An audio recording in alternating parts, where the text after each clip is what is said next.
Good evening, friends. Welcome to the YouTube channel Legends of Overview. So, today we are going to discuss the fund which is called as Nippon India Large Cap Fund. Sure. Let's start with the detailed analysis of Nippon India Large Cap Fund.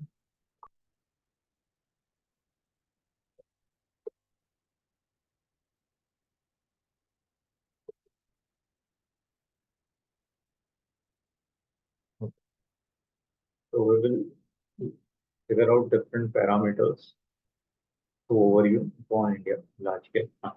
All right. So, let's start. Okay, so all this particular detailings are there with respect to 17th September 2024. So for time period, NAV is 100.07, rating is 4, which is above the average, so it's quite good. Fund size is around 32,800 crores, which is very good. Minimum SIP amount required is only 100. So again, no need to say that it's very good.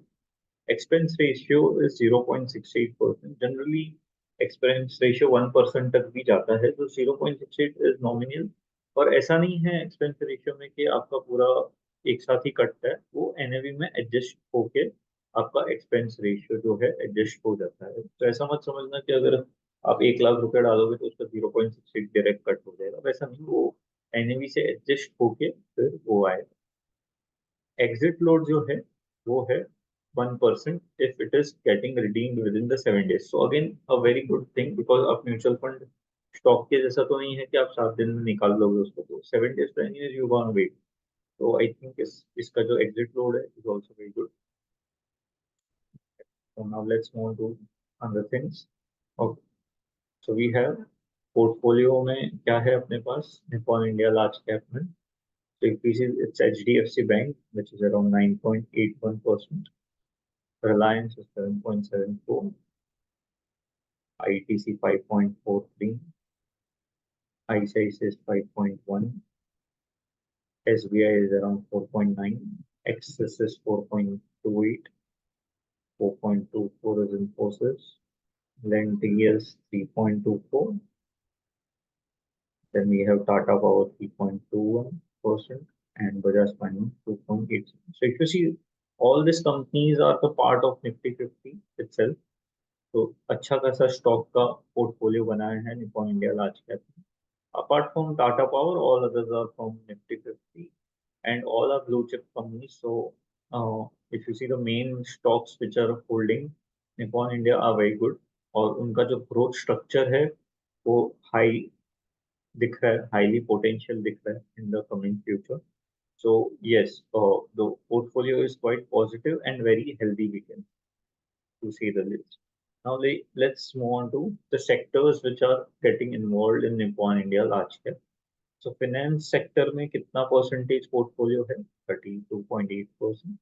Energy sector में कितना है? 14.7. Consumer staples 9.3%. Services 7.3%. Technology 6.9%. Capital goods 6.4%. and automobiles 6%. Rest of the category is 16.6. So as we see, the portfolio is now equally diversified among the sectors as well. So again, it's quite a positive thing. Okay, so now let's move on to other fund analysis. Returns की बात करते हैं. So if we talk about returns, guys, so returns में if you see 1, 3 and 6 months, and if you compare this fund with the category average, okay, अगर Nippon India large cap fund को आप category average से compare करते हो in first से लेके 6 महीने तक में, यू विल सी कि उसका कैटेगरी एवरेज से थोड़ा सा कम return. But if you go for the long term, then you can see category average से ज्यादा रिटर्न. नाउ इसका वन ऑफ द रीजन ये हो सकता है कि पोर्टफोलियो टर्नओवर रेशियो जो है वो निपॉन का कम है as compare to the other particular mutual fund. तो उसमें कुछ अच्छा या बुरा नहीं बोल सकते, ओनली थिंग इज वो रिटर्न्स में आपको शॉर्ट टर्म के लिए इतना ना दे पाए शायद जो लॉन्ग टर्म में दे पाए। करेक्ट, बट वो लॉन्ग टर्म में जो निपॉन का देखा गया वो consistently it is giving the returns very nicely. So 3 years में एज यू कैन सी 23% का एनुअल रिटर्न है, 5 years में 24 का है, एंड 10 years में 16.64 का है, एज अगेंस्ट 14.86। तो यू कैन क्लियरली सी के लॉन्ग टर्म में वो बहुत अच्छा रिटर्न्स दे पा रहा है। करेक्ट, अगर उसकी अल्फा रेशियो की बात की जाए then it is 6.26 versus 5.0। तो अल्फा रेशियो इज कि जो अपना इंडेक्स है, इंडेक्स का बेंचमार्किंग है, उसके अगेंस्ट कितना अच्छा परफॉर्म कर रहा है। सो अगर फॉर एग्जांपल समझो कि रेशियो है 1.1, तो अगर निफ्टी 1 परफॉर्म करेगा या 100 परफॉर्म करेगा, तो चांसेस है कि ये वाले जो निपॉन का जो म्यूचुअल फंड है वो 110 परफॉर्म करेगा। So if it is above 1 then it is positive for the fund. Beta ratio is volatility का इंडेक्स, वॉलेटिलिटी में कितना वो वॉलेटाइल हो जाएगा अगर मार्केट वॉलेटाइल हो जाए। तो इसमें अगर रेशियो अगर is less than 1 then it is a good ratio. So you can clearly see beta ratio भी निपॉन इंडिया का it is less than 1। Now standard deviation as such, इसके जो इंडेक्स ग्रोथ है उससे कितना डिविएट हो रहा है, तो उसका वैल्यू इतना मैटर नहीं करता है, क्योंकि वो डिविएशन पॉजिटिव साइड में भी हो सकता है, नेगेटिव साइड में भी हो सकता है। करेक्ट, तो जितना ज्यादा पॉजिटिव साइड में रहेगा उतना ज्यादा वो फंड के लिए पॉजिटिव रहेगा। जैसे हम लोग पोर्टफोलियो टर्नओवर रेशियो की बात कर रहे थे in the last slide. So portfolio turnover ratio for Nippon India large cap is what 20%, as against the average of 123%। मतलब उसके एवरेज, उसके जो अगेंस्ट जो उसके सारे कैटेगरी म्यूचुअल फंड है, वो अराउंड मोर देन 120% अपना पोर्टफोलियो पूरा चर्न आउट करते हैं, मतलब पूरा चेंज करते हैं, एज अगेंस्ट निपॉन जो सिर्फ 20% ऑफ अपना पोर्टफोलियो वो चेंज करता है annually. So this is what it is. तो इसमें इन दोनों का तात्पर्य ये होगा कि शायद निपॉन जो है इमीडिएट शॉर्ट टर्म में आपको इतना रिटर्न ना दे, बट उसका लॉन्ग टर्म्स काफी हेल्दी रहेगा, और उसने प्रूव किया है in last 10 years of the record. Correct, similarly अगर आप कैलकुलेट करो वो जितना रिटर्न्स देता है एनुअली, एनुअली जो अपना वैल्यू था वो था 36.27%।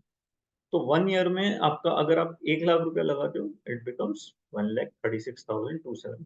3 साल में कितना बन जाएगा आपको कंपाउंडिंग में 2,53,046। 5 years में कितना बन जाएगा 4,69,893। और वही चीज अगर 10 साल रख पाए आप 1 लाख रुपए को 10 साल तक, तो कितना बन के आएगा 22,07,000। So I think it's quite positive. अगर आप 1 लाख रुपीज 10 years का टेम्परामेंट या डिसिप्लिन रखते हो देन ये वाला अमाउंट निकल के आएगा। सो जो कंपाउंडिंग मैजिक एवरीवन सेज, जो बहुत ही मैजिकल है, so it can be proved but it has to be followed with a certain level of discipline. Okay, so yeah, so this was it with regards to Nippon India large cap fund review।